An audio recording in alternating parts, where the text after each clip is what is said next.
દીકરા, તારી દેવી મેલડી ઉપર તને ભરોસો ભાંગી ગયો? મારા ભુવા, મારા ઉપર ભરોસો રાખ, મારા કાનિયા. ના માં, તમે તો મારા આધાર છો. તમારા ભરોસે લોકોના દુખડા હું ભાંગું છું, અને બાદશાહ એને ધતિંગ માને છે.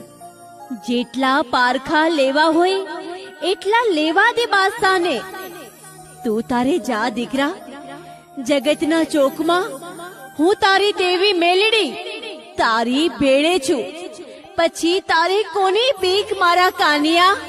પણ માં તું સાંભળી લે મેલડીનો કોલ. માં, મારી દેવી, મારી મેલડી માં. દીકરા, તારી ભેળે પળે પળે છું. તું ગામની બહાર નીકળીશ તઈ તને ડોસી સ્વરૂપે દર્શન